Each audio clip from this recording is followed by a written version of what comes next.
أعوذ بالله من الشيطان الرجيم. بسم الله الرحمن الرحيم. واتل عليهم نبأ ابني آدم بالحق إذ قربا قربانا فتقبل من أحدهما ولم يتقبل من الآخر قال لأقتلنك قال إنما يتقبل الله من المتقين لئن بسطت إلي يدك لتقتلني ما أنا بباسط يدي إليك لأقتلك إني أخاف الله رب العالمين إني أريد أن تبوء بإثمي وإثمك فتكون من أصحاب النار وذلك جزاء الظالمين فطوعت له نفسه قتل أخيه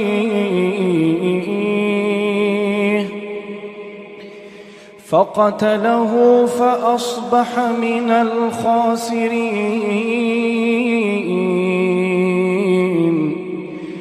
فبعث الله غرابا يبحث في الأرض ليريه كيف يواري سوءة أخيه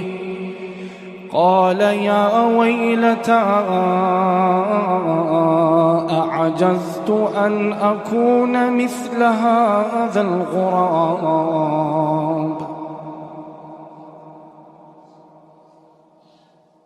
فبعث الله غرابا يبحث في الأرض ليريه كيف يواري سوءة أخيه قال يا ويلتى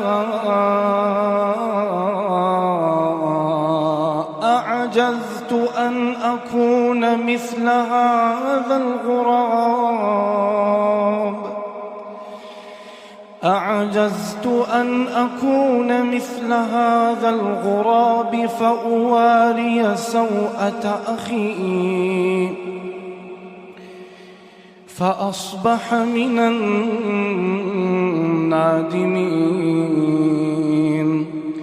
من أجل ذلك كتبنا على بني إسرائيل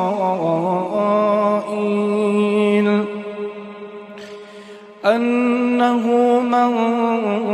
قتل نفسا بغير نفس أو فساد في الأرض فكأنما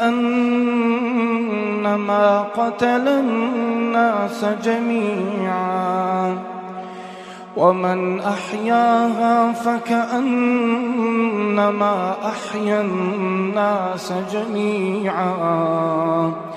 ولقد جاءتهم رسلنا بالبينات ثم إن كثيرا منهم بعد ذلك في الأرض لمسرفون إنما جزاء الذين يحاربون الله ورسوله ويسعون في الأرض فسادا أن يقتلوا أو يصلبوا أو تقطع أيديهم وأرجلهم من خلاف أو ينفوا من الأرض ذلك لهم خزي في الدنيا ولهم في الآخرة عذاب عظيم إلا الذين تابوا من قبل أن تقدروا عليهم فاعلموا أن الله غفور رحيم. يا أيها الذين آمنوا اتقوا الله وابتغوا إليه الوسيلة وجاهدوا في سبيله لعلكم تفلحون. إن الذين كفروا لو أن لهم ما في الأرض جميعا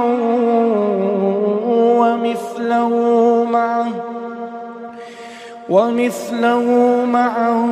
ليفتدوا به من عذاب يوم القيامة ما تقبل منهم ولهم عذاب أليم. يريدون أن يخرجوا من النار وما هم بخارجين منها ولهم عذاب مقيم. والسارق والسارقة فاقطعوا أيديهما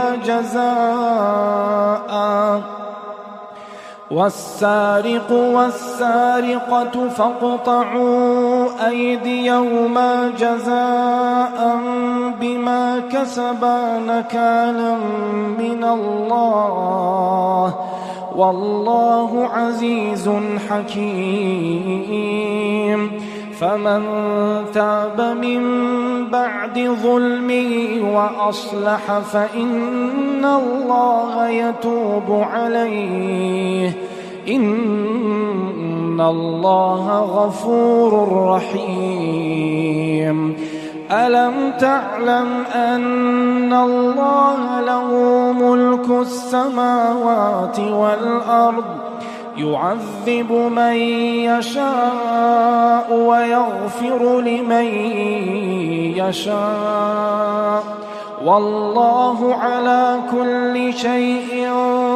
قدير.